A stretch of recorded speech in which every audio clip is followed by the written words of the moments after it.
So, yeah, thanks for coming, guys. So this is something that I've been doing this for, I think, 6 years. It's always a part of a field, these research-intensive field courses that I've been teaching for 6 years, actually longer than that, but this panel started right after that began. And the whole point of this is to provide you guys with information that no one ever told me. So a lot of this is like, man, I wish someone would have told me that kind of stuff. And I don't really know, so I'm new to Davis. I've only been here for a little over a year, so maybe you guys are better prepared than what I'm used to. I teach for the University of Florida and the University of Texas at Austin, and it's pretty unanimous that students just don't get good mentoring on what grad school is all about, how you get in, what your expectations ought to be, and why you would go to grad school. You know, what's the point? What are you going to get out of it?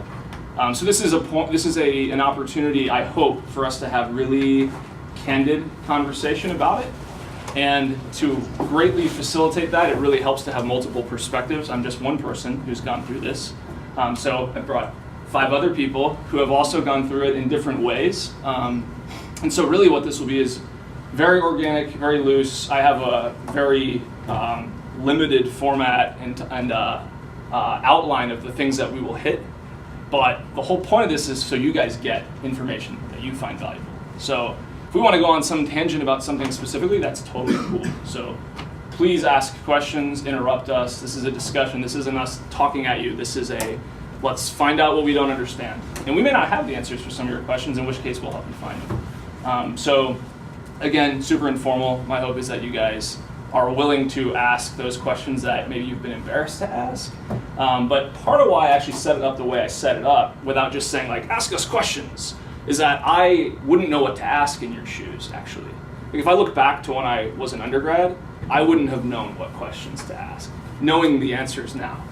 So this is in part for us to kind of guide that along, and I think questions might emerge as we do that. So to begin, I would like to very briefly just say kind of our academic histories, not our research per se, because one of the things I mentioned when I was originally organizing this is, one thing that is kind of nice about graduate school in science is the process, as secretive as it is relatively conserved across disciplines. So even if you guys go into some kind of tangent away from biology per se, but you're in the natural sciences, the process will be quite similar. So instead of telling you about our research, we're just going to tell you about what we did to get to where we are, and what we are, actually. So I will start by saying that I was an undergrad at the University of Texas at Austin, and I finished. I thought I really liked research, but I didn't really know what I wanted to study. I had a lot of interests. I know a lot of you guys have the same problem. It's a good problem to have. And so I ended up taking a year off, and I worked as a technician for 4 months, saved all my money, and then went backpacking for 3 months all over the place, and it was awesome. And then I went back and I lived with my mom for a little while, which was like a blow to the self-esteem, but saved money, which was great. And I applied to grad school, and I got in. We'll talk more in depth about that, obviously. Did a PhD, it took me 6 years to do that. Finished my PhD in December of 2015 at the University of Florida. My undergrad was the University of Texas at Austin, by the way. Finished my PhD end of 2015, and I started a postdoc fellowship here in March of 2016. I haven't been around a ton because I've been in the field a ton. My postdoc fellowship ends March 1st, so I'm unemployed in May. So we'll get into that later. So if you guys want to just give the ontogeny of, like, in that sort of format, that would be fantastic. And maybe say your names. And our names are here, and I think by the end we'll probably add our emails in case we said something you want to follow up about. Take it away, Cam. Cool. So my name is Cam. To start off, I started college at Cornell University in 2011 and majored in entomology, just because I like bugs. And so I started doing some research during that time in my undergrad, and was dead set on sort of pursuing the academic route and doing research and going to grad school and whatnot. So I graduated in 2015 and ended up applying to Davis and coming in here in fall of 2015. And so now I'm in my 3rd year here. PhD student. PhD student, sorry. About to be PhD candidate. Yes. We'll also explain what that means. Thanks, Cam. I'm Leah. I got my undergraduate degree at Columbia University, and I graduated in 2012. And I took 3 years off. When I graduated, I knew I wanted to go to grad school. I didn't really know what to do, so I ended up doing a bunch of research positions. So I was a field major for about a year in Kenya, which was awesome. Learned a lot about myself, not necessarily in addition to learning about research. And then I came back and was a lab technician at my old undergrad lab. And then I was also unemployed for 4 months living with my parents, which was great. And then I got a job as a lab manager at a prostate cancer research lab, which is really far from my interest. That was also just a good experience. And then I applied to grad school and came here. And I'm a third-year PhD student. I'm Isaac Legoski. I'm currently a postdoc here at UC Davis. So I went to a small liberal arts school in Ohio called Wittenberg University that I'm sure no one in the room has ever heard of. A research experience for an undergrad really wasn't a thing for most students there, so I didn't really know that I liked research. I finished up my degree excited about becoming a high school teacher, and so I spent 3 years after I graduated as a high school teacher in Florida, and I loved it. Like, that was a great job, and I really, really enjoyed it. And I was working on a master's of education at the time, just night classes and that kind of stuff, and that really sucked. I wasn't a fan of that, and so I decided that I wanted to get a master's in biology instead and have those research experiences and hope that that would make me a better teacher. So I got in for a master's at Ohio State University, and as soon as I started doing research, I realized that I really loved this too. So I ended up switching to the PhD track in that program. Finished my PhD in 6 years in 2015, and then I had a gap, I guess, kind of a gap year where I was a lecturer at Ohio State before I started my current position here at Davis. So, Hi, I'm Mikaela. I'm a third year in the animal behavior graduate group. PhD student. PhD student, sorry. PhD student. I went to a small liberal arts college in Oregon, and I knew that I really liked research while I was there, but I think sort of same story as many people. I graduated and wasn't sure exactly how to translate that to going to grad school, and I wasn't ready to make those decisions. So I did not get research experience in what I wanted to do. Instead, I decided I wanted to become a zookeeper. So I went and got a community college degree in zookeeping. So that's like now on my credentials, which is awesome. And I've done like cool things like help a baby penguin be hatched. So, you know, like chalking that up to life experience. And after those 2 years, I had applied here, and I ended up coming here, which was great. And now I'm doing grad student things and thinking about my future. So that's a good place to be. Hi, I'm Mikaela. I also went to a small liberal arts college in Wisconsin, and that was, I graduated 2007, and I didn't really know I liked research, and I wanted to be a high school teacher, so I taught high school for 3 years in New Jersey.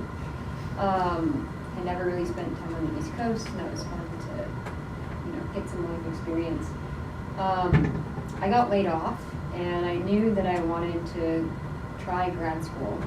So I had kept in touch with my advisors back in undergrad and applied for a master's program in New Jersey at Rutgers, which is their state university. And that was in oceanography, and I spent 3 years doing that. And then I had a gap year. I was like, I'm not sure what I'm doing.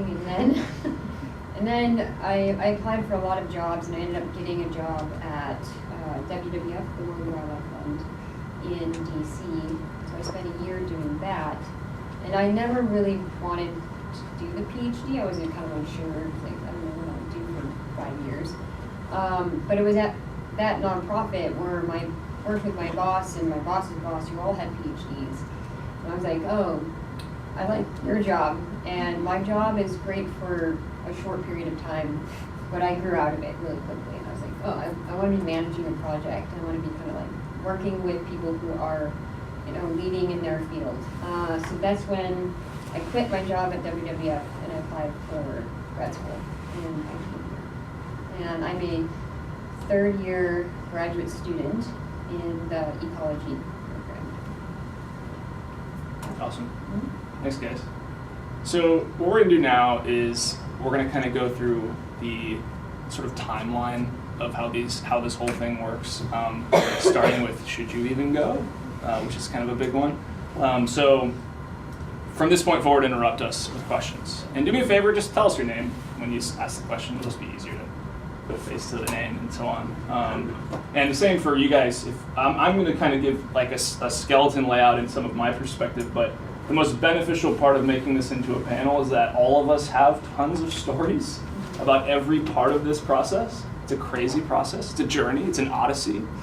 So when you get out of it, you have lots of anecdotes, and they can be really helpful to kind of show people what it can be like. So please share those as they come up. So yeah, so I basically have a 2-phase outline here. Phase 1 is should you go to graduate school? And that is one of the most difficult decisions. I would say that's probably the most difficult decision because that's where you're kind of in this nebulous, you don't know exactly what it is. Maybe you like research, maybe you haven't had research experience, but you think you'd like it.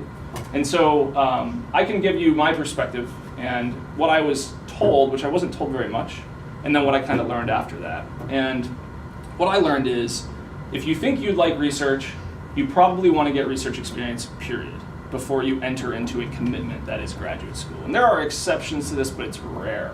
I rarely hear of people going into grad school without any research experience and just it working out. And honestly, most mentors wouldn't take you without research experience.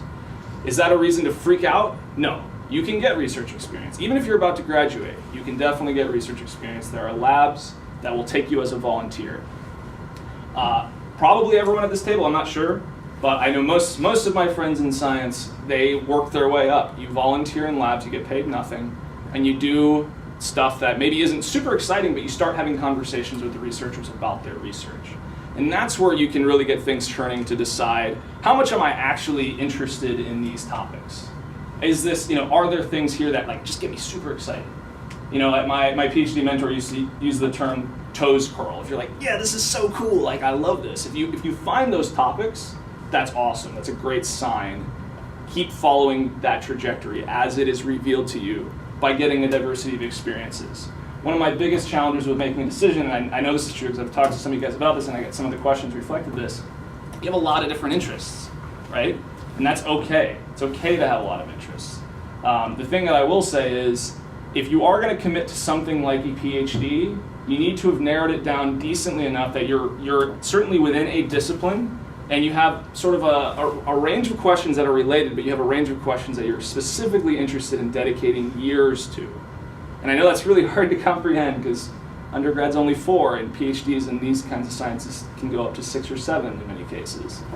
So that's just kind of my general spiel about thinking through what you might do. But one thing I thought would be super valuable to talk about a little bit, and this is going to vary from person to person, is the difference between a master's and a PhD. You guys are all interested in science, which is why you're here, right? Why would you get a master's over a PhD or vice versa? And the question is, it really comes down to how sure you are that you think you want to do research for a living. And this is my perspective. This is just, so please interrupt and interject and argue with me.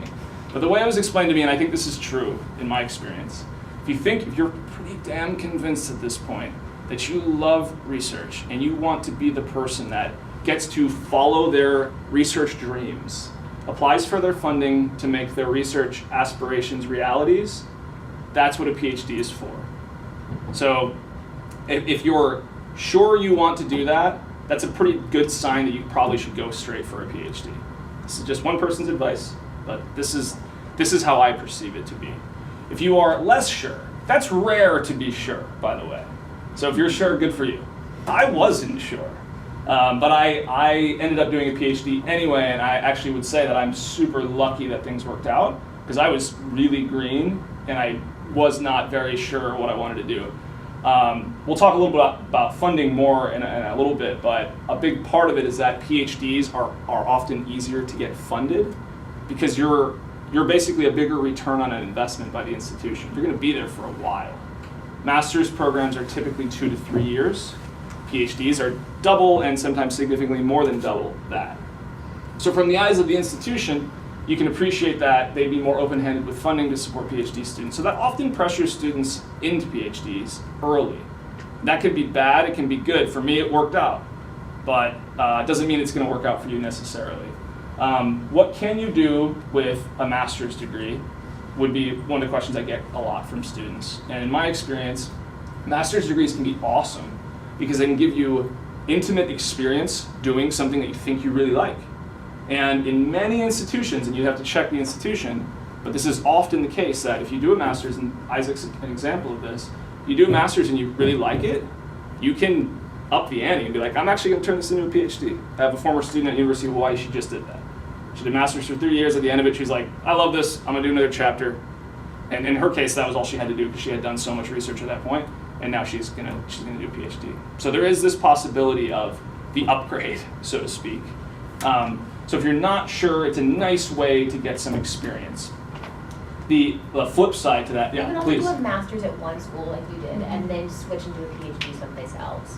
Which, like, if you are the type of person who knows you want to do research but aren't totally sure but can't find the right research experience, doing a master's can be a good way to get research experience also, depending where you're applying. That sometimes it's easier to get into certain master's programs.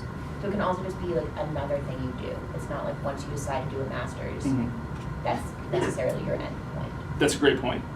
That also reminds me of one of the questions about doing a graduate degree in something that's quite distinct from what you have experience with. And that would be an instance where I think it would be very wise to do a master's.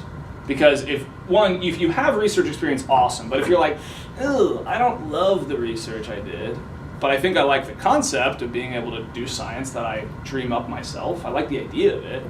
But I'm more interested in ecology, and I was really focused on evolutionary biology as an undergrad. What should I do? I would say your best bet would be to get experience through a lesser degree or even a technician position, where it's kind of almost like a master's degree in some cases. Get that experience before you commit, because then you may decide you don't like that as much either, right? So some of this there's a little bit of sampling that goes on in the beginning, which is why I can't stress enough, and don't freak out if you're a senior, but I can't stress enough to try to get research experience early on, because the more you sample, the better you're going to feel about the decisions that you ultimately make. But I think at the end of the day, maybe the most important thing to say is it's not a prison sentence. So if you decide you want to do a PhD, you can leave early. We tend to call that a mercy master's in the discipline. And that happens a lot, actually. I was surprised at how frequently that happened. And what you're saying is that you're on track to get a PhD, but you decide, I've been here for 3 years, I've done a lot of things, I've done the equivalent of a master's, but you leave early and get a master's in route to your PhD, so instead of getting the PhD. Exactly, yeah.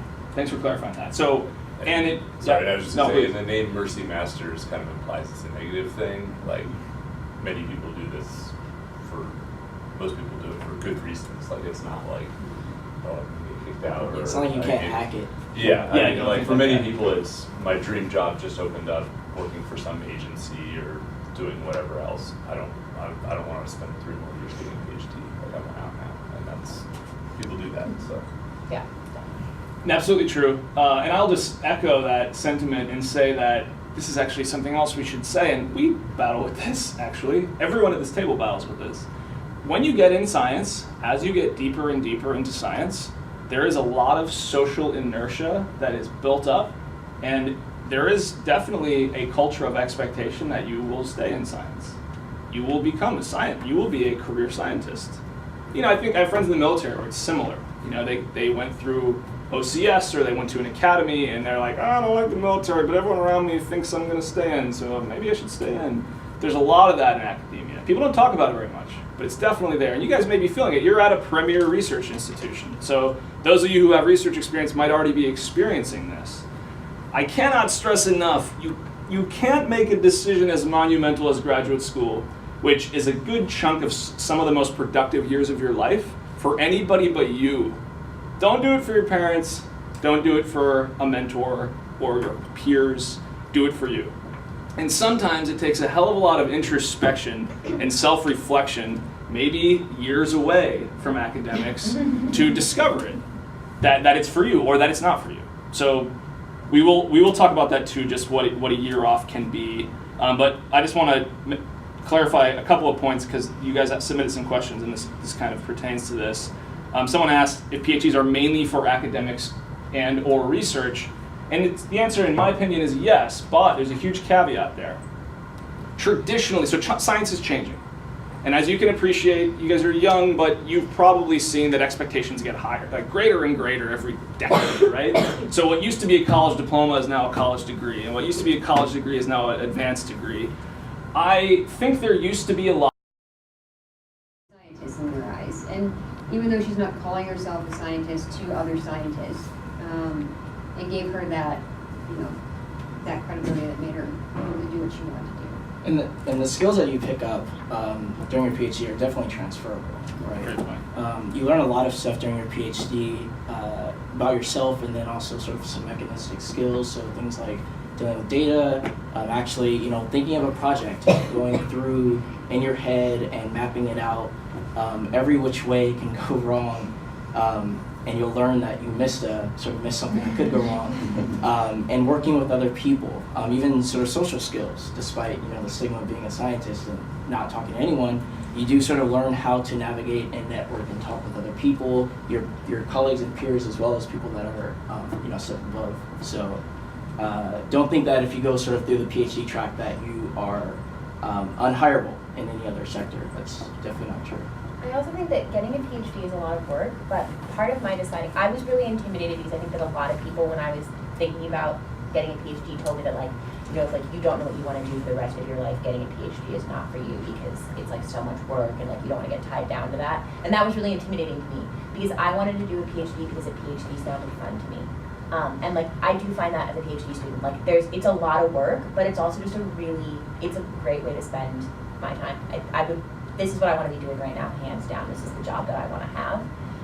And that was part of the thing that made me confident when I applied, was that no matter where I end up after this, and there's lots of things that I would be potentially interested in, I'm so happy doing this job right now. And getting to do this fun thing in my life is a privilege that I am so thankful for most days.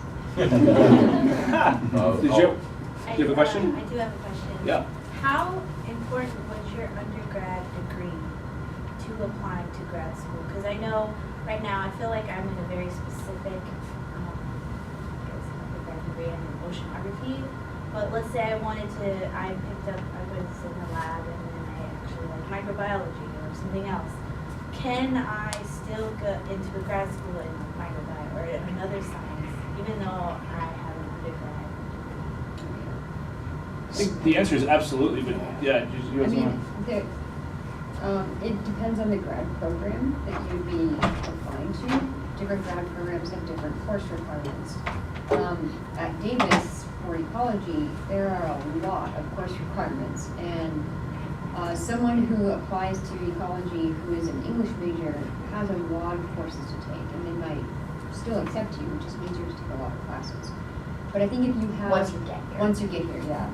But if you have a degree in any science, I think that the carryover it's fine. It's no issue.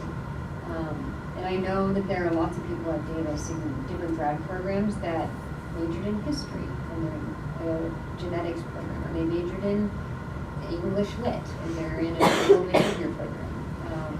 So it's definitely doable. I think you would just want to look at the particular requirements, but all that means is you would have to address those requirements later. It wouldn't be you're not allowed to come in. I'll also just very briefly, I would like to say that if you could get experience, on paper experience doing the other thing that you didn't get a degree in, but you got some experience with that, I think that would really alleviate concerns from potential mentors. So I would definitely, if I were in your shoes, I would be looking to try to do that. But that doesn't mean you can't start reaching out to potential mentors now. And that's actually going to be a huge part of what we talk about, is kind of how you go about starting that dialogue with somebody. But do not feel like you're shoehorned into your discipline that you did as an undergrad. There's no way that.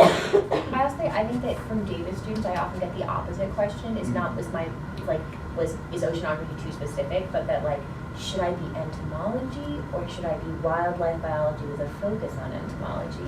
And that's a question I get all the time from undergraduates here, because you guys have so many majors that are essentially the same thing. I got a degree in biology. I got a degree in biology. Yeah. So I think that what your experience definitely matters a lot more than what your actual major topic is. And even if you don't have exactly the right experience, you might be able to figure out either how to get that now or how to sell the experience you do have in such a way that, why are you interested in microbiome if you have this background? Explain that process, I think. I would also say, some institutions have, post-bac programs where you can go, so you don't have to go get your master's, but you can take classes for a year for, just to take off their requirements for a microbiology PhD. So I have a friend who was an anthropology major in undergrad, and she went back and sort of got a post-bac diploma or degree, I'm not sure what it's called, in biology, so that she could then go and be a better candidate for PhD programs. And I think along those same lines, more generally about that, like the qualifications for grad school. Hopefully, I'm not getting too far ahead. No. And let me know if this is the case at other universities too. But most universities I've been associated with, like when they're looking at admitting grad students, they might say our minimum is like a 3 whatever GPA, or GRE scores or whatever else there is. Those aren't like written in stone, like no exceptions. Like there's opportunities for like waivers, or sometimes they'll say, oh, they never took chemistry, but we don't really care. Like this person's awesome and we really want them here. So don't, as you're looking at potential schools and thinking about what their criteria are, don't just write it off because you don't meet one or a few or many of those. And it helps, especially if you're in that situation that you do decide to apply. If you have someone to sort of go to bat for you. So if you're applying to a school, let's say Davis, and your GPA is below the level, or your GRE scores are not at the average level of admission, it helps if you have someone there that you're going to potentially be working with that's going to sort of fight for you. And that's sort of where networking and letters of recommendation come from. And really sort of to go back to sort of the requirements, if we're not going too ahead of ourselves. Just to echo what Isaac said, the biggest things that are looked at for especially undergrads that are applying is research experience and letters of recommendation. And so in terms of the grades, those have to hit the requirements, as obviously, or they don't have to, but that's sort of a thing to check off. But for at least the program that me and Amelia in, it's not a big issue with your GPA or even your GRE scores. Those are literally the 2 bottom things that we look at. And I think those are even that my understanding, you probably know this better, but that you're not barely looking at those except that you're going to have to justify it to the school and who you accept. That we're making decisions, we're looking at all the other information, and the school might be like, okay, like on paper, like these just numbers, are they okay? But you're already sort of like, all your other stuff is getting the decision making people on your side. Especially the relevant courses. If you bombed, organic chemistry, and you're applying to some other field, they'll look at the classes and see, okay, yes, their GPA was lowered, but they took this other class. But the classes that are relevant to what they're going to be doing, they aced. That's not saying, obviously, that you should just bomb the courses you hate that you won't be using. But it does sort of, hint that people are understandable to the classes that you take. So they look at that and actually look to make sure the courses do fit what you're actually applying to. So can we table that for just 1 sec? I just want to say everything that you guys are saying is totally spot on, and we're actually going to dig deeply into that, because I think the biggest thing that I didn't get at all, because this is so foreign to people, I think, is that applying to graduate school is nothing like applying to undergrad. It's all about making a connection with one person, the mentor you're going to work with. That is it. That mentor, they are faculty at the university. They can pull strings in many cases. The more senior they are, the more strings they can pull. I'll give you a very brief anecdote that I found really profound. I had a buddy in grad school he went through my same lab group. He became a postdoc. He's now faculty on the East Coast. Brilliant ecologist. He was from he just had a background that wasn't academic. And he went to college and flunked out. And then he worked for a while, and then went to community college and did okay, and then started realizing he liked ecology and liked math, and started doing better and better. His GPA was shit.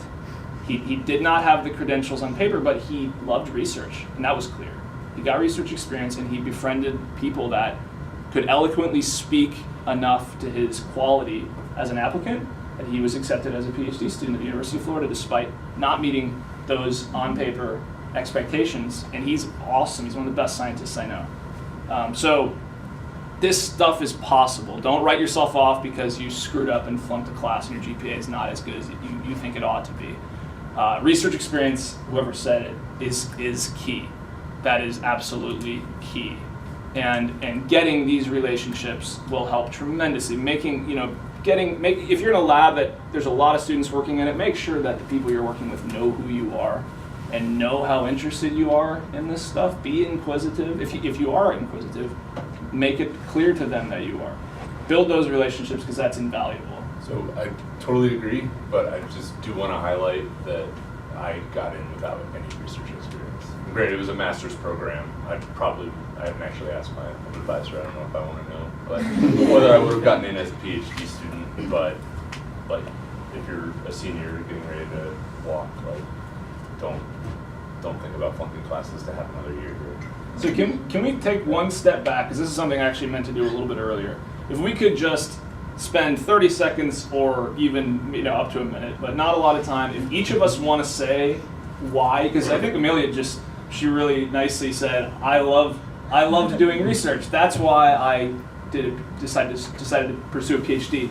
We all might have different reasons for why we pursued our different degrees, and I thought that might be cool to kind of clarify. And I already kind of said mine. I was kind of lost, but I thought it was cool. But to be honest, the real motivation was I have always wanted to help with conservation. That's always motivated me from day one. And I know that's true for a lot of younger folks in science.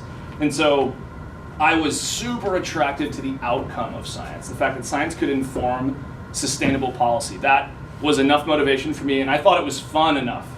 It wasn't that I was like, this is so amazing, I'm exhilarated, I'm like scratching my own intellectual curiosity. I wasn't one of those, not at that early stage. I was coral reefs are amazing and I love nature and shit, this is fun enough and I can help the world. Fuck, I'll do it. That was essentially my thought process. And so I was quite green. But anyway, if you guys could just give like your micro anecdote for why did you decide this? Why did you decide to go to grad school? Yeah, it's weird because I guess I was one of those cases where it was always a no-brainer for me. I just always loved asking questions about animals, and ever since I was 8 and my uncle forced me to watch praying mantids eat each other in a jar, the questions that sprang are different questions that I have now, but they're still questions. They're collaborating. They're probably a little bit more sophisticated, but they're the same. But yeah, so it was always just a thing for me, just an interest in understanding why they do what they do, animals in general, and how what they do influences things around them, and that's essentially the crux of what I do now. So for me personally, it was just sort of a straight shot at that. You are who I envy, because it's nice to be so decided. You know what I mean? That's super cool. Yeah, I mean, yeah, there's definitely pros and cons. Sure. Cons is that you sort of get to veer off and have these different life experiences. That's a serpentine, veering off pattern. But yeah, there's definitely, that's a special case. But if that's not you, that shouldn't put you off at all in terms of pursuing a PhD, obviously. I guess I'm pursuing a PhD because I'm really passionate about science education. I thought that was, I didn't like science growing up. I didn't get it. It was just memorization. And it wasn't until college that I really figured out that science can be really creative and fascinating, and looking at sort of like Mikaela, looking at people whose jobs were in education nonprofits or associated with museums that were making these major decisions about how to teach people about science. They were PhDs. And I also love research. So I love being a PhD student. It's really fun.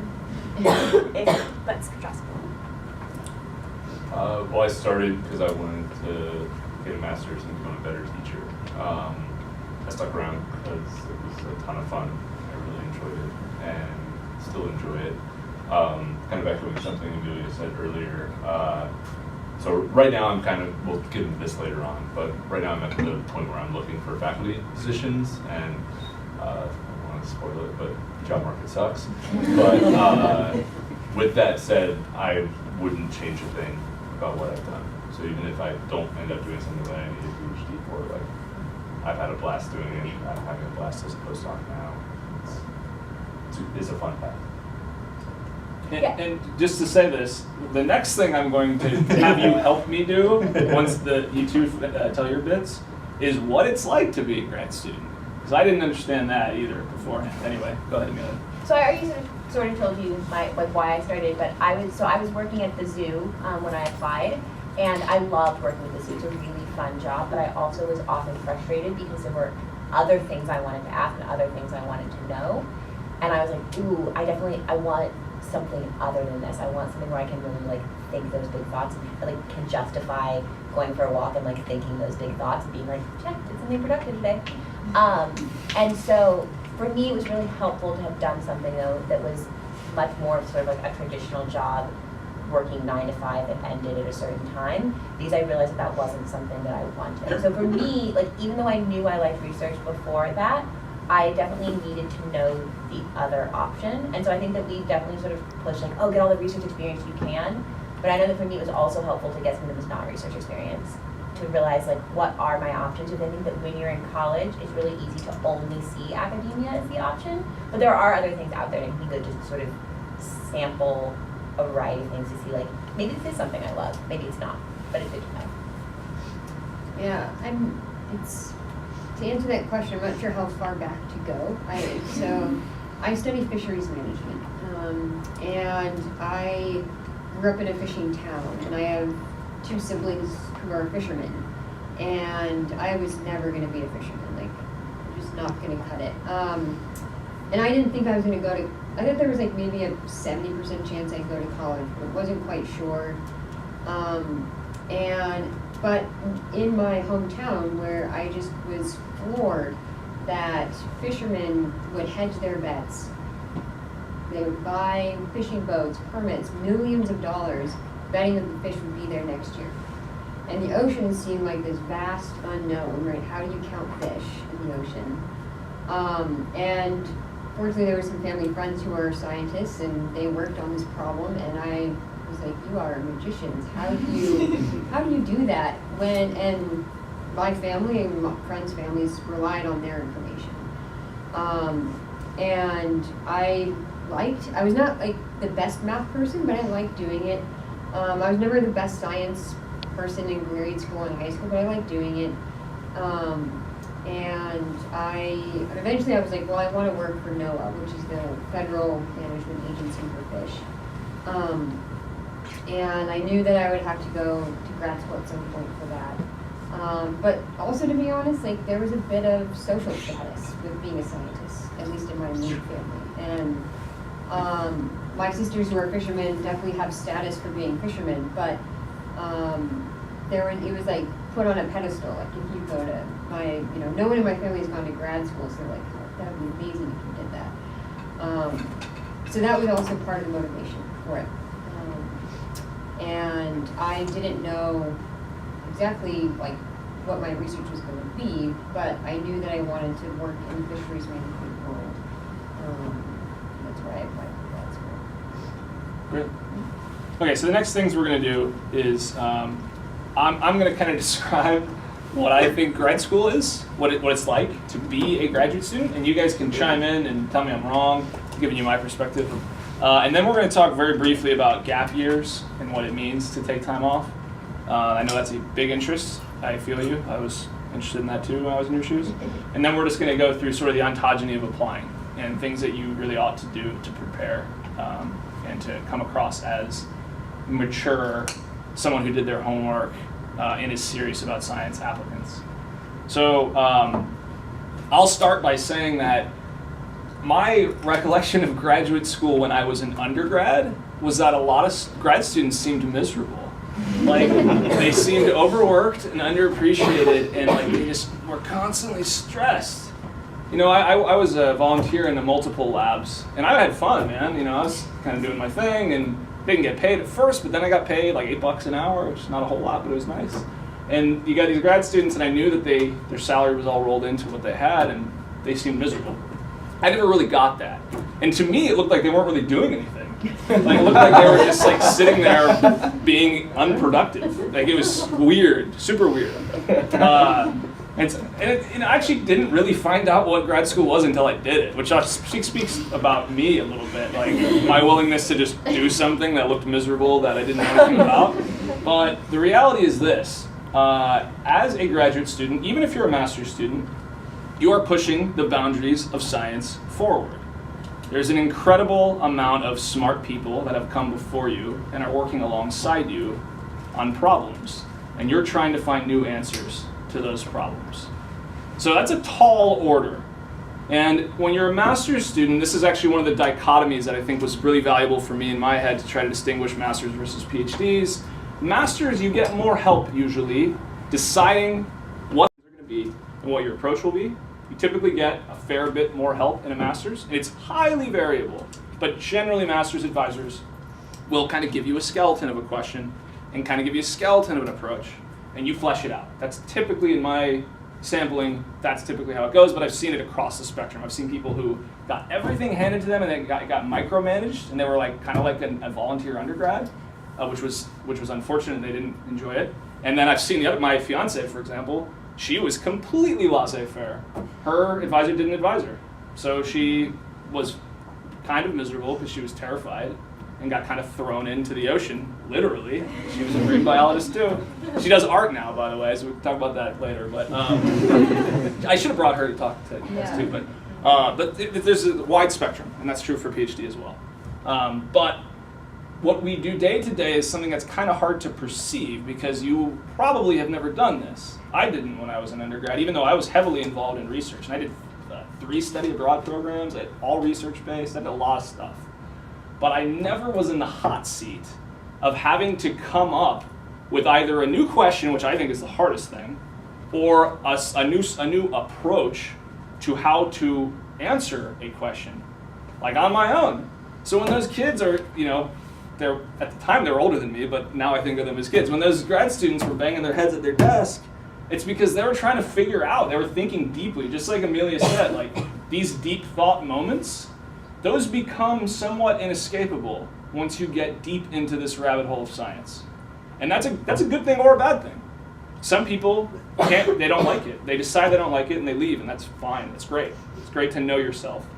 And some people thrive off of it. I think it was a mixed bag in my experience in what happens, but that is a journey that you take. But your day-to-day life in graduate school is centered on research. Oftentimes it includes teaching, because oftentimes you'll have teaching assistantships that pay your salaries. So you'll probably be a TA at some point. I would say it's something you probably want to do anyway, because it's cool to teach and to learn. If you don't like teaching, that's a really important thing to figure out. If you love teaching, that's also a really important thing to figure out. But the central thing is that you are doing research. That is the central thing. And that means combing through the literature, reading lots of scientific papers, having lots of conversations with really smart people who are experts in the fields you're working in, and deciding what questions you're going to ask, or if you already have that in the bag, how you're going to do your studies, how you're going to deal with collecting your data, if you're going to do empirical work, how you're going to analyze it, how you're going to build your models, if you're going to do theoretical work. These are all things. So it's a job that is very difficult to relate to. And I can't remember which of you guys said this, but it's absolutely true that if you can juxtapose a normal job to an academic job, it is shockingly different. I used to be an electronics salesman at Sears, and that was like a normal job, So I would sell a big screen TV, plasma, back then we had plasma TVs. $10,000, you'd sell those for $10,000. Get a huge commission, and go party. And you leave the job. Like, you show up, you work, maybe the work sucks, maybe it doesn't, you leave and it's over. It's not like that in science, typically. And I don't mean this as a good thing or a bad thing. It's a thing, though. So it is, I think about my research all the time. I think this is the thing that I know when I talk to people. I have a lot of friends who are not in academia. And they will regularly, a lot of them don't live here, and they'll be like, Amelia, when can you visit me? And I look at my calendar, and they're like, oh, look, this whole week's free. And you're like, yeah, I mean, there's nothing on my calendar, but I'm not free during that time. I am busy during that time, and it's this weird mix of being constantly busy, but it's constantly busy with things of my own making. They're both things that I've chosen to put on my to-do list, which I really like, but also they're things that, because I can keep choosing to add more things, it can be really hard to have a reasonable sized to-do list because there's a lot of things you want to do. And they're things that take an amorphous amount of time. It's not I need to sell a big screen TV. It's I need to figure out what I'm doing with my life. And that's a really hard thing to put on your to-do list. And so when someone's like, oh, this weekend you're free, and I'm like, no, I mean this weekend I have to spend an hour figuring out how I'm gonna solve this problem, and that hour that I put aside for it is inevitably gonna take 3 hours, because it's never the amount of time you think to solve these like really big, just Yep. sort of like logistical, how am I gonna function questions. So I think that it can be hard to communicate with people who are not in academia what you're doing, because it really is a job that does not end 9 to 5, but it could take, like it varies so much. Mm-hmm. It's like really nice because I can go to a doctor's appointment at noon on a Wednesday, and there's nobody being like, like you can't take off noon on a Wednesday. But there also means that noon on a Wednesday, I'm gonna make that hour up somewhere. Not because there's someone looking over me being like, where's that hour going? But because I'm looking over being like, where'd that hour go? Which I think is a very Totally. different thing. And I think that I have a lot of friends who are like, I couldn't go to school again. I couldn't be a grad student again. I couldn't still be in school. And I don't think of this as being in school really at all. It's not at except all. for the fact that you No. still get student tickets at movie theaters. Which, So if that you save your ID, you can do for years and years later. So I sometimes say the Voltaire Spider-Man uncle quote, with great power comes great responsibility. With great flexibility comes great responsibility. Because this is, you will be the envy of all your friends who went to get MBAs and law degrees and medical degrees because of your flexibility. And if you work in really crazy, cool places, that will also be something that they envy. But of course, you don't want to do something because it's going to make your friend envious. But the reality is absolutely true that it is enigmatic how much freedom an academic has and how much constraint you put on yourself also. And that can sound weird, it almost sounds masochistic, and you see that. So I will say that in my experience with graduate school, there's a decent proportion of people that are doing what Amelia just described. They're inundating themselves with work, and they hate it. Like, they hate themselves for doing that to themselves, and they hate their work. And it's sad, and you see it. And it's like, man, some people thrive off negativity, so you do you. But a lot of people, I think, they're stuck. And that's unfortunate. So one thing I will say always, did you have something you want to add? I can add, I've go. I'll just close off by saying, throughout all of this stuff, and this is a good life lesson, period. I don't have all the answers, but I can tell you at age 32, I know that the best thing you can do is be completely honest with yourself about how you are perceiving your choices and whether you're happy in your job. That doesn't have to be science, but certainly in science. Does that mean if things start getting tough, you give up? Hell no. You got to give it a decent go. But if you are perpetually miserable with this incredible flexibility, but this daunting task of pushing human knowledge forward, then you change. And people do that all the time. So it's, like I said, it's not a death sentence.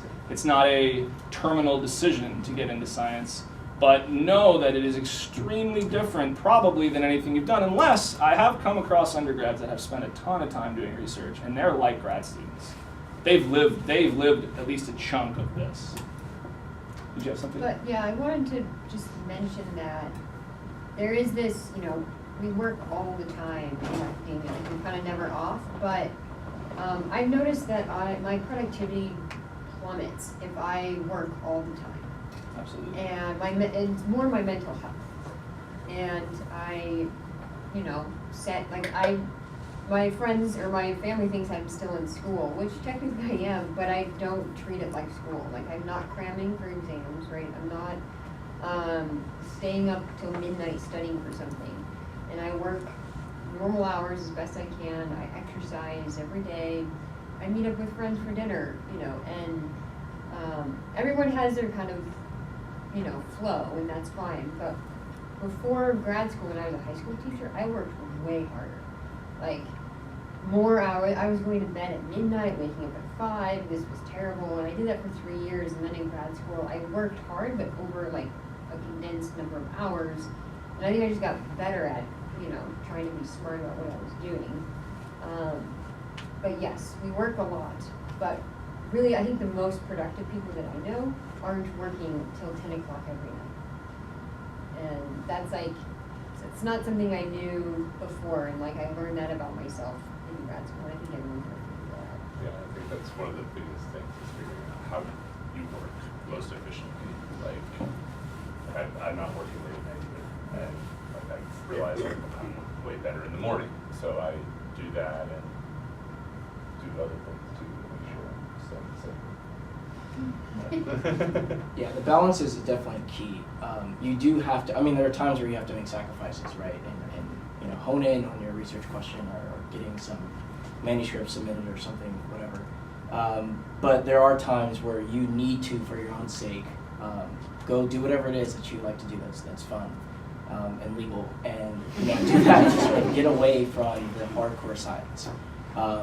Because you'll be thinking about like, the science still while you're doing that stuff, but it won't be sort of an active thing. It'll sort of be in the back of your head. And again, figuring out what works for you. If you stay up till 3 a.m. in the morning because that's how you do work, then that's great. But if you don't, then that's also fine, just as long as you're getting that balance. But do you guys have any specific questions about sort of grad lifestyle? You were about to touch on it kind of, but like when you guys are saying you're balancing work, like what work is that? Like I know it's research and you're answering questions, but what are you doing? Yeah, so yeah, okay. So this is what we call the curse of knowledge. We're too deep in this world to know these like glaring holes that we're painting for you. So you're trying to publish research papers. So a big, and that can take ages to do. You guys have read, everyone here has read a research paper, a primary research paper from a scientific journal, peer-reviewed journal. You are trying to create those. And those are incredible, they're incredible commitments, and the amount of time is highest in the beginning. You get better and better and better, which is why you see people publish more and more and more. There's various reasons why that happens, but yes, that is, to be more clear, you're typically in graduate school going to start working on manuscripts pretty immediately, because when you're forming your question, or a question has been kind of presented to you that you could pursue with maybe a master's student, you're going to write up a proposal. Like most programs will have you write up a proposal, which means you're going to do a ton of background reading. You're going to do basically a review paper essentially. Just to motivate, to properly and very thoroughly and carefully motivate what you're going to do. And then you very carefully plan out what you're going to do with methods, all that stuff. So that's the huge part of it. But then there is, of course, the teaching part. And you eventually mentor undergrads. So that can be a huge time commitment also. Yeah, there's also the stats, right? You're basically, everything that you've done, if you've gone through like the scientific method in some school, you're doing that, but just more intense, a lot more intense. Yeah. It's not something that you just, these papers that Mike is talking about, these publications, they may be only like 3 pages long, but that grossly sort of undersells the amount of effort that went into those manuscripts. And so what you do, the active work is learning, basically. So it's not just about pushing, human knowledge, human science, but you're pushing yourself as well. Learning new techniques to study whatever question you're interested in your system, system being animals or anything else. But learning the proper techniques and doing research and knowing how to do that, picking up those skills, going to conferences to give talks or listen talks, things like that, and sort of preparing for that. So there's a lot with PhD, and that's the fun part of it, right? There's never a day where you just come in and clock in and clock out. Even when you're collecting data, there are things that go weird, and so you're not every day is the same. So it's dynamic, and that's why I think a lot of people like it, because you're definitely pushing yourself and doing different. Yeah, I love it. Was there a question? Oh, sorry. Yeah. You'll finish your thought. Yeah. I had a question. It's not as exciting of a question, but I wanted to ask about the finances in grad school. We will get into that, but ask your question and I'll come back to it. But go ahead and ask it now. I was just going to say, as an undergrad, I kind of think of this like broke college student thing. Yeah. Like, I'm just doing school. Yeah. I don't have I know a lot of people do have jobs on the Yeah. side, but I kind of am curious as a grad student if there's more of this, you're having a job and Yeah. you're doing research Great. with each other at the same time. Great question. So you're making money and you're doing learning at the same time. Okay. So that is the start of phase 2. Are we done with phase 1? Do we have? Yeah. No, please. Yeah. Go ahead. So I was kind of wondering, what are graduate level classes like, and how do you go about and know what classes to take? So, anyone? I have thoughts. Yeah. Go ahead. I always have thoughts. So It varies a lot by both school that you're at and by department that you're in within that school. So like Leah, who's in ecology, and I'm in animal behavior, we do very similar research. We're in the same labs, but at very different course requirements. I finished my course requirements in a year. Leah is finished now. Finished in 2. Finished a year and a half. I finished in 2. Because we had very different requirements. Like mine was like, take 3 classes and then you're done. And Leah's was like, take all of these classes. So that is one thing when you're looking at programs, thinking about course requirements for them. Course requirements are different as a grad student. They're much more reading a paper and talking about that paper, or like I feel like that's the vast majority of my classes. I take classes like that. I take stats classes constantly because I'm just always wanting to learn more about stats, and I always feel like there's something that I'm not understanding. And then a lot of programs have a core course where you come in with your grad group and you all sort of are getting caught up to speed on like the specific thing that your grad group is focused on. So I did like an animal behavior grad group where we had different professors who came into a classroom with 8 people in it and talked to us about the things that they know most about. So it is very different from an undergrad class. The homework also tends to be very different. It tends to be both less homework and also homework that is more like focused on things that you're doing. So for like a reading group, the homework is reading. For a core course, a lot of them are like writing a paper that you might eventually hope to publish. That type of thing. Yeah, and I think also, and Jesus, let me know, there's a lot less pressure on the courses. So again, as Mike said, your goal is to get papers published, and from your supervisor's perspective, they'd much rather you spend 5 hours a week on the course and get a B than spend 20 hours a week with an A. Like, as long as you pass and you don't like barely squeak through, like, they'd much rather you learn what you need to learn out of the class, but not take all of your time to just crush the class. I also think a lot of grad classes that people teach them also sort of want you to get an A because it looks good if you get grants for the department and the program. And so as long as you are like doing what you need to do and getting things done, I find that I feel less, like there's less pressure from the professors also. Yeah, it's like a pass-fail It's sort of- situation yeah. for the most part. Were you there? Were you doing the work? Were you showing up? Were you around? Mm. You tend to get A's. You had a question? Yeah, it's kind of off this topic, but in phase 1, is that okay? Yeah, please. All right. So, do you think it's better to dip your feet into a series of labs around the same focus, or stick with one lab and just run with it? That's a great question. Man, that is a very difficult question to answer. And so I think it depends really on what if you're sure that focus is, that lab does, is what you want to pursue. Well, and can I just clarify what I interpret what you mean by sure? Yeah. You really, really like it. Mm-hmm. No one's sure about anything, right? If you really like it, right, that's what you mean. Yeah. If you really, right. if you love it, really, is it? And so there are pros and cons, and the sort of level of those pros and cons depend on how much you love the lab you're in. If you're applying to something that's similar to that lab for grad school, or that answers a similar question, or has a similar focus, and you've sort of done that, then that could prepare you to think deeper about those level of questions, to have the skill sets to bring something advanced to the school that you're going to for grad school. On the other side, if you're doing all these other labs, you can potentially integrate some of those techniques in those focuses and questions, and so that could actually help you more when you figure out what it is that you want to do.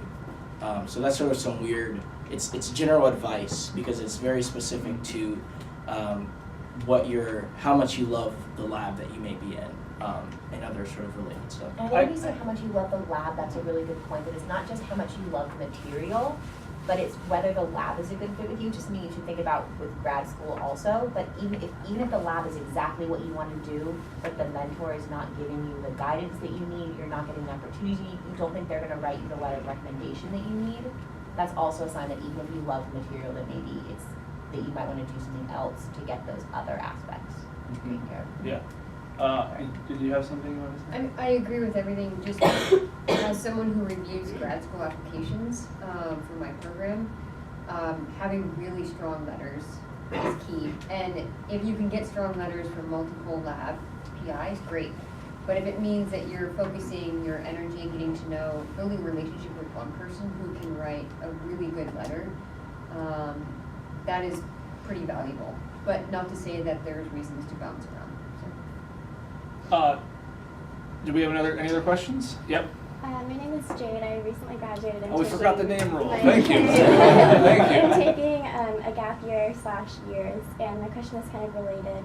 How much questions that you want to ask based on what mentor you're working under, and do you think there's a difference in flexibility if you get a master's versus a PhD? And also, have you ever faced a dilemma where like you get into a program where there's like questions that you really want to ask that you feel like you can get answered through your mentor, but perhaps you don't have like enough financial aid through them, or you can get into a program that gives you a lot of funding, but it's not exactly what you want to do.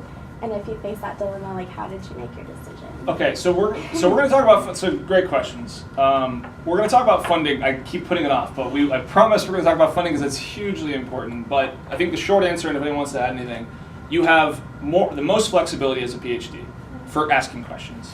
And as I mentioned, it's variable no matter. There's the mean is more flexibility for a PhD, but there's tons of variance. And for a master's, it's generally less flexibility. It's usually constrained because it's only two to 3 years. They want usually 2, but more realistically, it's often 3. And so it's really helpful for you to kind of have a sense for what you're going to do. It needs to be more cut out for you. But again, there's high variability there. Was there anything other than funding in the second part you asked? No, just if you like got into a program that was like ideal for you, but perhaps you didn't have a lot of financial aid. Okay, great. So we're going to talk about that in just one moment. The last thing I wanted to say about courses, and then the rest of this we're going to have to move somewhat quicker because this is taking long, but this is good. This is what it's all about. It's like having these candid interactions. Phase 2 is exactly like how funding works, how do you apply. These are more sort of pinpointed things. But to end with the phase 1 thing about coursework, which gets at some questions people submitted. Don't worry so much about coursework on either end.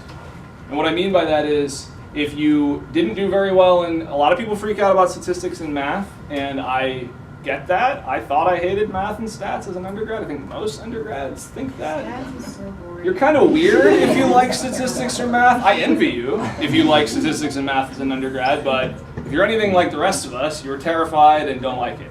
But you learn to love it, you will probably find, because what it allows you to do is it gives you power to ask questions that other people cannot ask. It's not possible for them to ask them.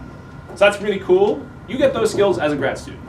Do you need to go nuts on stats as an undergrad? Hell no. Do you need to love stats as an undergrad to know you need to go to grad school? Hell no. You will learn these things as you need to apply them. So don't worry so much about that. The other thing I will say is, having a different background and having different kinds of coursework or having different kinds of lab experience, for example, these things can often be huge assets. There is, I think, an idea that people get from society that you should specialize immediately. Like, how great would it be to, at 18, to know that you want to be this exact kind of scientist? You take all those classes and you go, it's a trailblaze, piece of cake. That never happens. What often happens is people meander a lot. And I think increasingly so, mentors you will work with will appreciate a diversity of life experience. They'll appreciate that you've taken these other weird classes, or you've had this other weird job, or something like that. That often can be an asset and it gives you a unique perspective, and diversity is shown to be a catalyst for creativity in science in general. So don't write yourself off because you have what you might think as an unorthodox background, or you're not prepared enough. That's simply not true. Yeah? Hi, my name is Zach, and thanks for answering the question about stats. Because I was just about to ask how much you need stats. Yeah. And greatly dislike stats. Sure. But I was wondering, all of you guys came from a different institution to Davis. Is that the most common path, or could you go do your undergrad at Davis, like obviously we're all doing here, and then apply to grad school? So I'm just going to say my thing, again, jump in if you want to. There is a historical stigma of staying at the same institution. I think that's nonsense, personally. In my experience, that doesn't even come up. I think there is something to be said for getting a diversity of experience and moving into another group and meeting a whole new group of people. If you're an active researcher as an undergrad at Davis and you went to Berkeley instead, or somewhere else, University of Florida, you will meet a whole new network, and that can be really valuable professionally for collaboration. But there are pros and cons. If you're plugged in here and things are going great and you love your situation, maybe it's not worth giving that up. So it's a trade-off. It's definitely not black and white. I've had a lot of students ask me that. And that is an old stigma that I think is dying. Would you guys agree with that?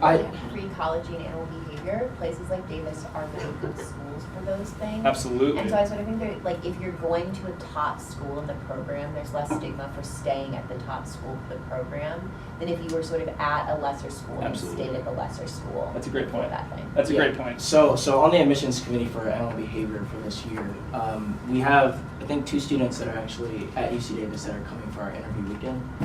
So obviously we're, considering them heavily if they're invited for interview. And the whole thing with being from the university, that discussion did come up, and there was a little bit of a stigma, but obviously not strong enough to not admit these students. And that stigma only actually factored into the GPA, which was because we know the GPA and the how tough the schedule is here. The other aspect, which we won't go into detail because that's phase 2, was the finances, and that it's cheaper to have a student that's already a California resident, come to UC Davis potentially. So that there's a discussion there, but it's not like you don't get to come in if you went to UC Davis and you're applying for UC Davis. I don't think that really happens. Yeah. Hi, I'm Lily. So some of you, I can't remember which ones, didn't go to schools that offered research experience as undergrads, but you keep mentioning it's good to have research experience, so how did you manage to get that experience, if you did? Isaac. Yeah. So I can answer this question sort of. I did do some research stuff as an undergrad. There's a lot of places you can get research experience. Like the University of Texas has a job board that looks for field techs, and that's like a really good place to look for things and applying places. Ecolog, which is a University of Maryland. University of Maryland has one that you can look for field tech jobs, and some of them are volunteer positions and some of them are paid positions. Yeah. Applying to a bunch of Write things. this stuff down, and actually I'll write a follow-up email with these Yeah. things on it, but this is stuff you guys, no one ever told me this No one stuff, told but me I this see until I these got here, posts and and I I'm was like, they're the coolest things, man. Yeah. If I was an undergrad, it would If have I been could so redo cool. my gap year, I would have done Totally. like 3 field jobs for Totally. 4 months each, rotating around. If you're a marine person, NOAA has a list called the Coral List. If you type in NOAA, N-O-A-A, Coral List, same situation. There's a lot of cross-posting, but sometimes there's unique posts. Good Yeah. question. Yeah, REUs are research experience for undergrads. I did one of those over a summer. If you're younger in your career, looking to apply to those is a great way to get experience at another school. And that way, I think if you're like looking to apply, like if you want to apply to Davis, at least you have experience doing research at other programs. Absolutely. Yes, and I also does that. I did that as an undergrad. I was one of 2 people studying ecology. It's at biotech companies. They get money to like medical research. But that made me different and stand out. So like, So, yep, go ahead. Sean, are these all things you have to do while you're in undergrad, or are these some of these things you can do once you're get your degree? You could definitely, oh, sorry, go ahead, yeah. Oh, REU is only an undergrad, but there And are there's summer positions. Yeah, the technician jobs you can do after you graduate. Technician jobs are typically open to where you could be an undergrad on a summer, you could have a degree. Yeah, and that's what I did on my year off. And so I keep forgetting this. To close phase 1, the year off or the years off, there's a big ancient stigma about that too. What, you couldn't cut it? You couldn't get into grad school immediately? What's wrong with you? That is nonsense. This is nonsense. You go when you're ready. If you take time off, I would say your best use of your time would be being productive. Does that mean doing science? Maybe not. Maybe it means going and being a fisheries observer. I had a friend who did that. Like Mikaela, had a lot of interest in fisheries. He didn't do science, but I guess he did do science in the sense that he was collecting data, but he wasn't part of the analysis and anything like that. He was on boats, man. He was in these rough conditions, and he got to see how the other side deals with a whole other side of the industry, and that actually helped him get into grad school later a lot, because they were like, "Whoa, man, you have all this unique experience and perspective." So I'd say be productive. Don't sit on your mom's couch. Try your hardest not to do that, but these things we're talking about, there are frequently posts that pertain to people that are in a gap year type situation. And international is one of my biggest regrets. I love world travel. I did do that as I was a tech in Puerto Rico and I was a tech in French Polynesia when I finished undergrad. But now that I know about these lists, which actually don't even know if they existed back then, but if they did, I would have been doing these like crazy Antarctic expeditions that they advertised. They're like, oh shit, we need a student to come out, or not a student, someone who likes science, we need someone who can come out in 3 weeks and be out there for 2 weeks and follow penguins around. I'm like, look, man, I want to do that now, but I can't. So anyway, these opportunities exist. Don't worry about the stigma of taking time off. Okay, phase 2. Phase 2? Phase 2. Phase two. Can I say one more thing? Yes, please, please. Also, We're never going to get to phase 2. Network the grad students that you know and work with. Like I say, like how I got my technician jobs was networking people. And I hate that term. And like it doesn't have to be like an awkward cocktail party with like weird signs. Like you could just talk to the grad students, your TAs, or the people you work with, postdocs.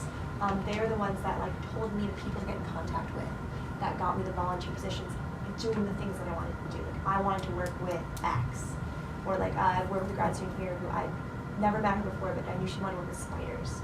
And she found out my email, talking to a professor about wanting to work with spiders. And then like she got a cool grant to like do her research over the summer. Like she like networked her way into that. I think that's a really great way to Awesome. get things. Yeah. My name should you on a quick clarification on terminology, Sure. postdoc versus PhD. Postdoc, you have already earned a PhD. So Isaac and I are doctors. And you will refer to us as such. We will not look at your rash. What happens if you get a PhD, then you get a postdoc where you're working in a lab, but so you don't own a lab, you're still sort of transient. Yeah.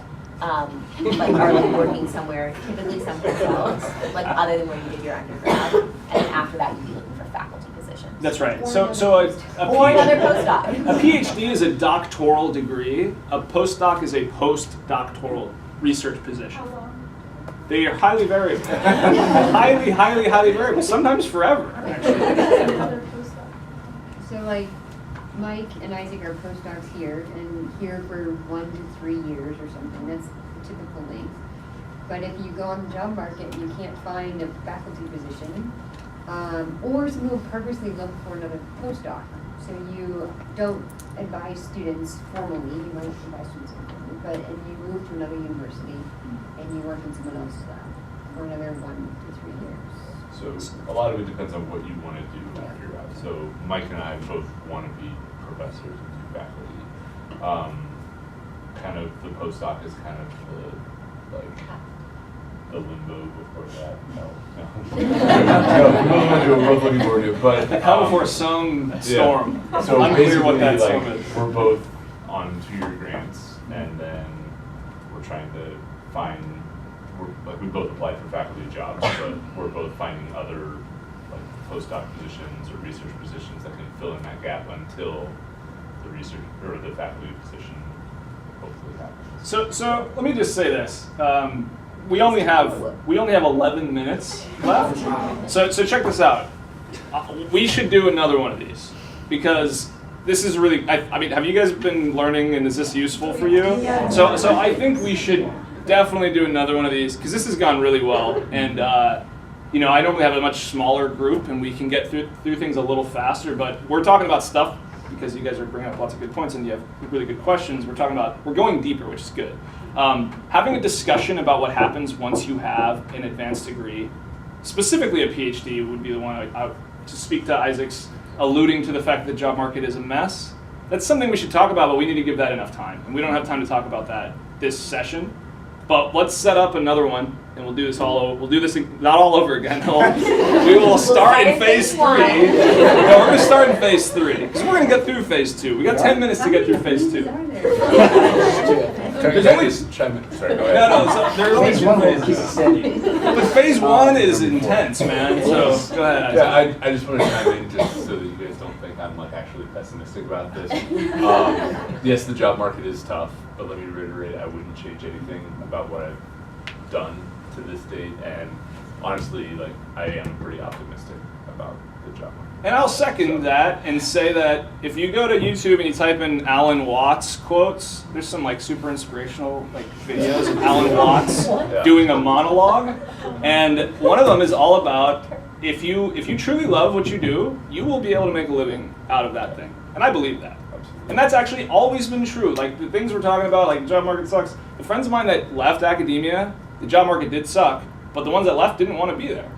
The ones that really wanted it, they got jobs, all of them. There's not an exception. So don't let that scare you. The job market's tough, but I'm an optimist too, and I think things can work out. And the academia job market is tough. There's a ton of stuff that you can do with a PhD or a master's that you'll get hired on the spot. Like, so there's plenty of other positions out there, and maybe we should spend some time talking about that in one of our. Other This faces. is So- basically the course. But that there's Gil a lot teaches you can before. do. Yeah, totally, man. So we're gonna have a phase 3 next session. Next session. This is gonna be the first part of phase 2, funding. Phase 2. Okay. Phase 2 light.